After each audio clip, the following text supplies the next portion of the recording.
जनता party जिंदाबाद। माननीय नरेंद्र भाई मोदी जी जिंदाबाद। माननीय नरेंद्र भाई मोदी जी जिंदाबाद। माननीय अरविंदर राणा जी जिंदाबाद। माननीय अरविंदर राणा जी जिंदाबाद। आओ चेयरमैन साहब।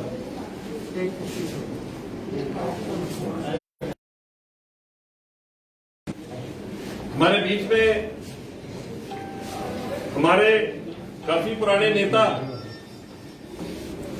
बाबा चंचल जी आज भारतीय जनता पार्टी में शामिल हो रहे हैं। हम सबके मार्गदर्शक परम आदरणीय प्रदेश के अध्यक्ष माननीय रविंदर राणा जी हमारे बीच में हैं। हमारे किसान मोर्चा के अध्यक्ष उम्मीद खजुरिया जी, हमारे जिला परिषद जम्मू के चेयरमैन माननीय भारत भूषण मोदी जी, हमारे सरदार वरिंदरजीत सिंह जी और मैं राजेंद्र सिंह चिब जिलाध्यक्ष जहां जिला जम्मू ग्रामीण है उसके अध्यक्ष। आज हम सब मिलके बाबा चंचल जी को भारतीय जनता पार्टी में शामिल करते हैं और मैं प्रार्थना करता हूं माननीय प्रदेश अध्यक्ष जी से कि वो फूल मालाएं और चुनरी डाल के तो उनका स्वागत करें।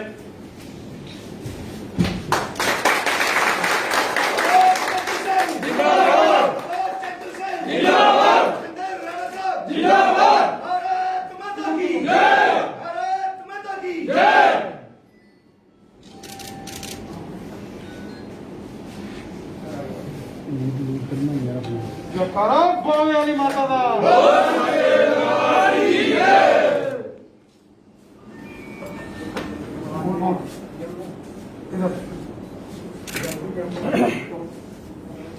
साहब लालो माला रजिंदर जी ये पटका वाली माला।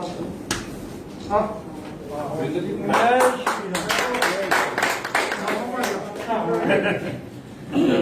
बाबा चंचल सिंह जिंदाबाद। बाबा चंचल सिंह जिंदाबाद। बाबा चंचल सिंह जिंदाबाद। रविंदर राणा जी जिंदाबाद। अरविंदर राणा साहब जिंदाबाद। अरविंदर राणा साहब जिंदाबाद। नरेंद्र भाई मोदी जी जिंदाबाद। नरेंद्र भाई मोदी जी जिंदाबाद। रविंदर राणा जी आगे बढ़ो, हम तुम्हारे साथ हैं। रविंदर राणा जी आगे बढ़ो, हम तुम्हारे साथ हैं। रविंदर राणा जी आगे बढ़ो, हम तुम्हारे साथ हैं। रविंदर राणा जी आगे बढ़ो, हम तुम्हारे साथ हैं। भारतीय जनता पार्टी जिंदाबाद। भारतीय जनता पार्टी जिंदाबाद। भारत माता की जय। पार्टी जिंदाबाद। भारतीय जनता पार्टी जिंदाबाद। भारतीय जनता पार्टी जिंदाबाद।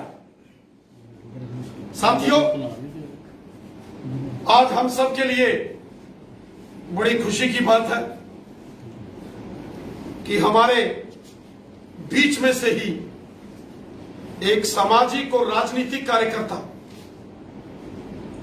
बाबा चंचल सिंह जी, जो कि एक बड़ी नामी गिनामी हस्ती है, आज इन्होंने भारतीय जनता पार्टी का दामन थामा है। पिछले कई सालों से लगातार वो सामाजिक धार्मिक संगठनों के साथ मिलकर अनेक सामाजिक और सांस्कृतिक धार्मिक कार्यक्रमों में हमेशा अग्रणी रहे। जहां कहीं भी समाज को, देश को इनकी जरूरत पड़ती है, ये हमेशा अग्रिम पंक्ति में नजर आते हैं। पहले भी हमारे संगठन के साथ पिछले कई वर्षों से जुड़े हुए थे। बीच में जिला परिषद के चुनावों में इनका और इनके सहयोगियों ने इन पर दबाव डाल के उस वक्त कुछ चुनावी सरगर्मियों के लिए तैयार किया और हमें इस बात की बेहद खुशी है कि आज बाबा चंचल सिंह जी वापिस अपने घर में सम्मान, इज्जत, मान और सम्मान सहित वापिस अपने घर में आएंगे। हमें इस बात की बेहद खुशी है। हमारे जिला परिषद के जो चेयरमैन श्री भारत भूषण जी, हमारे जिला अध्यक्ष जम्मू ग्रामीण जिला राजेंद्र सिंह चिब जी, किसान मोर्चा के हमारे जम्मू कश्मीर के अध्यक्ष श्री ओमी खजुरिया साहब, और हमारे जम्मू कश्मीर के उपाध्यक्ष सरदार वीरेंद्रजीत सिंह जी, सबने काफी प्रयास किया और सबकी बाबा चंचल सिंह जी के साथ बहुत अच्छी मित्रता, दोस्ती, प्यार भरा संबंध हमेशा रहा। और इन सब ने प्रयास करके और बाबा जी से चर्चा की और बाबा जी ने भी, बाबा चंचल सिंह जी ने खुले मन से और बड़े मन से इस बात को स्वीकारा और पुनः आज वो भारतीय जनता पार्टी में शामिल हुए हैं। जैसा कि हम जानते हैं, ये शुरू से ही बहुत कर्मठ और जुझारू और देशभगत व्यक्तित्व के धनी व्यक्ति हैं। इन्होंने हमेशा देश और समाज के प्रति बहुत ईमानदारी और कर्मठता से काम किया है। एक सच्चे देशभक्त जो हमेशा देश की और समाज की सेवा करते हैं। आज के इस मौके पर जब इन्होंने भारतीय जनता पार्टी का दामन थामा है, मैं हृदय से बाबा चंचल सिंह जी को बधाई देता हूं और उम्मीद करता हूं कि ये इसी प्रकार आगे भी भारतीय जनता पार्टी में कार्य विस्तार को लेकर आगे से भी, पहले से भी ज्यादा बढ़ चढ़कर मेहनत करेंगे और पार्टी संगठन विस्तार में अपनी अहम भूमिका ये निभाएंगे। मैं बाबा चंचल सिंह जी और इनके जितने भी साथी हैं, इन सबको बहुत बहुत बधाई देता हूं और बहुत बहुत मुबारकबाद पेश करता हूं। बाबा चंचल सिंह जी। मैं बाबा चंचल सिंह भलोवाल ब्लाक का रहने वाला। साढ़े पालकी के प्रधान साढ़े रविंदर रैना जी, मैं थोड़ा यदपुट बंदा, जिन्हें भी मेरे पालकी के मेरे भरा खलोते मेरे अपने ओमी खजूरिया, मेरे भरा रजिंदर सिंह और मेरे चेयरमैन बड़े भरा जिन्हें कहते मैं शुरू तो चलिया। तो मैं सिर्फ ये विनती करना भाई, देश का लिए मैं जियागा, देश के लिए मरांगा, देश लिए काम करांगा जबरदस्त तरीके करना पूरे बचाने का काम करके, देश की जगाने का काम करके, अपने देश की, भारत की, हिंदुस्तान की ऊपर चाहिए पर नीचे चल के। लेकिन कदम भी मुट्ठी भर जो लोग पिछले 70 साल का जरा पिछला देश पर राय करते आए, मैं गल चाहना भाई कदे भी अपने देश की अस कमजोर नहीं लगे होने देन। मैं चाहना एकजुटता में हिंदू, मुसलमान, सिख, ईसाई सब भाई भाई अस मिलिया लोके अपने भारत वास्ते काम करके, अपने देश वास्ते काम करके, अपनी जनता लिए काम करके, अपने नौजवानों वास्ते काम करके, अपने देश का नाम रोशन करके। प्रधानमंत्री नरेंद्र मोदी जी, जब तक साड़ी खानदानी, साढ़े बच्चे की भी अगर खानदानी चलेगी, तब तक प्रधानमंत्री नरेंद्र मोदी जी ने और बीजेपी वास्ते अस पूरी उम्र काम करते रहोगे। बीजेपी वास्ते कदम जान भी देने पाओगे, बाबा चंचल सिंह कदम पिछा नहीं हटेगा।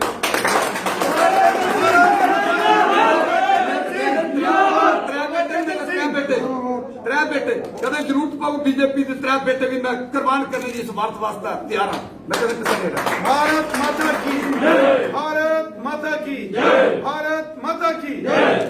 बहुत बहुत मुबारक, बहुत बहुत शुक्रिया।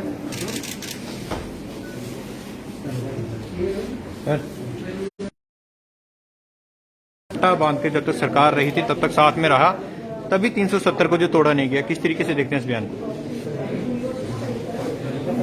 धारा 370 ने 70 वर्ष जम्मू कश्मीर के अंदर आतंकवाद, अलगाववाद और पाकिस्तान की मानसिकता को जन्म दिया। धारा 370 के कारण पश्चिम पाकिस्तान के जो रेफ्यूजीज थे उनको और उनके बच्चों को जम्मू कश्मीर में कोई अधिकार नहीं मिले। क्या पश्चिम पाकिस्तान के रेफ्यूजी क्या वो इंसान नहीं थे? 70 वर्ष धारा 370 के चलते जम्मू कश्मीर में गुज्जर और बकरवाल समुदाय के लोगों को अधिकार नहीं दिए। क्या गुज्जर और बकरवाल इंसान नहीं थे क्या? उनको क्यों 70 साल यहां महबूबा मुफ्ती जी ने और उनकी पार्टी ने कभी उनको अधिकार देने की बात क्यों नहीं कही? 70 वर्ष जम्मू कश्मीर की बेटियों को धारा 370 के चलते यहां अधिकार नहीं थे। यहां पाकिस्तान के कब्जे वाले जम्मू कश्मीर से विस्थापितों के साथ अत्याचार किया गया। धारा 370 के कारण जम्मू कश्मीर के अंदर जो दलित समाज के शेड्यूल कास्ट कम्युनिटी के हमारे भाई बहन हैं, उनके साथ यहां अत्याचार किए गए। देश के 108 कानून जम्मू कश्मीर में लागू नहीं होने दिए धारा 370 के चलते। यहां 2 कानून और 2 झंडे इन्होंने लगा के रखे थे। एक देश में 2 झंडे कभी होते हैं क्या? और धारा 370 के कारण जम्मू कश्मीर में भ्रष्टाचार विरोधी कानून लागू नहीं होने दिए। प्रिवेंशन ऑफ करप्शन एक्ट 1989 कभी जम्मू कश्मीर के अंदर धारा 370 के चलते लागू नहीं हो पाया। राइट टू एजुकेशन एक्ट, जिससे आम बच्चों को मुफ्त शिक्षा दी जाती है, उस कानून को 70 साल यहां एनसी कांग्रेस पीडीपी ने लागू नहीं होने दिया।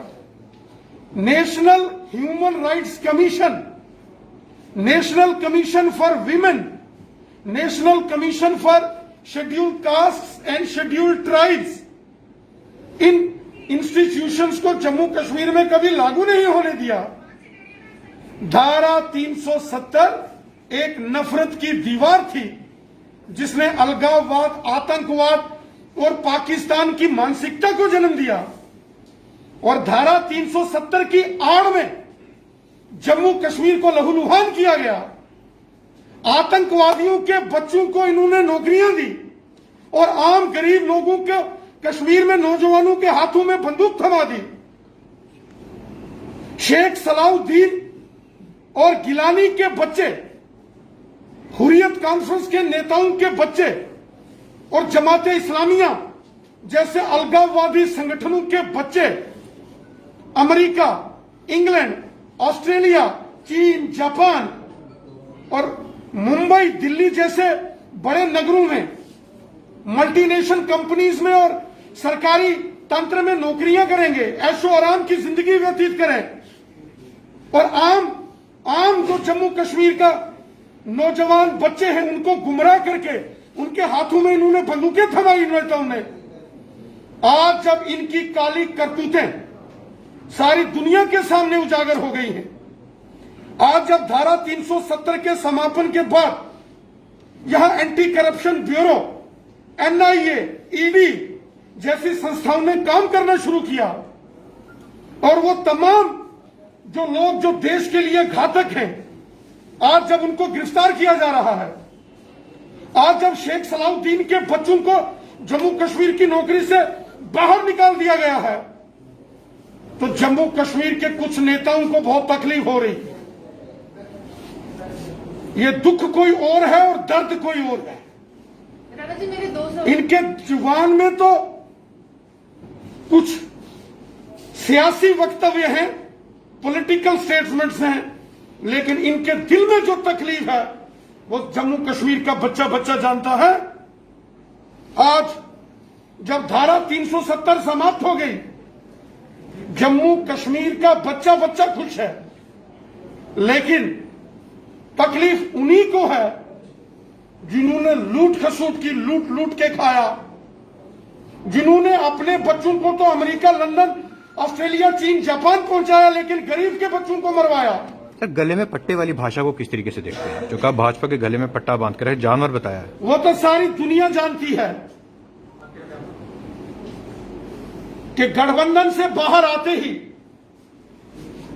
जब यहां गवर्नर रूल लगा और उसके बाद कैसे यहां 5 अगस्त 2019 के बाद परिस्थितियां सारी बदली।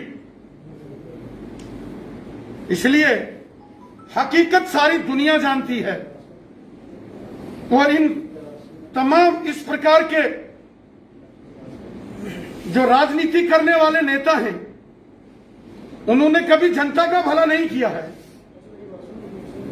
ये जम्मू कश्मीर पंडित प्रेमनाथ डोगरा जी का जम्मू कश्मीर है, ये ठाकुर बलदेव सिंह जी, ऋषि कुमार कौशल जी और ये मोहम्मद मकबूल शेरवानी का भी हिंदुस्तान है, जम्मू कश्मीर है, जिन्होंने तिरंगा झंडा बुलंद रखते रखते कुर्बानियां दी।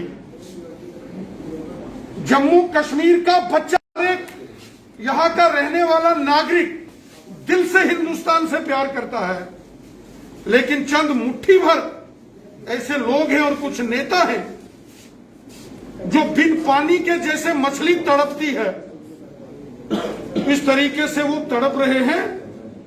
उनकी तड़पन और उनकी परेशानियां और उनकी तकलीफें और उनका दर्द सारी दुनिया जानती है। आज जम्मू कश्मीर का बच्चा बच्चा खुश है, लेकिन चंद मुट्ठी भर लोगों को ही तकलीफ है। जम्मू कश्मीर खुशहाली की ओर आगे बढ़ रहा है, मजबूती की ओर। मेरे पास दो सवाल है। पहला, महबूबा मुफ्ती कह रही है जब तक संविधान जम्मू कश्मीर का वो भारत का लागू नहीं हो जाता, फिर तो जब तक दोनों झंडे नहीं आ जाते मैं चुनाव नहीं लड़ूंगी। दूसरी बात उन्होंने कही, जैसे सैयद सलाउद्दीन के दोनों बेटों को बर्खास्त किया, उन्होंने कहा पिता की सजा जो है वो बेटों को नहीं देनी चाहिए। इस पर आपका क्या कहना है?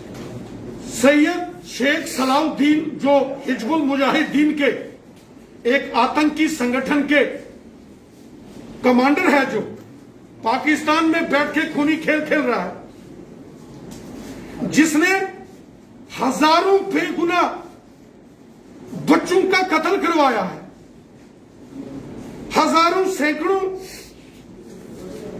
इनोसेंट बच्चों का ब्रेन वॉश करके उनको गुमराह किया, लेकिन अपने बच्चे सरकारी नौकरी में डालेगा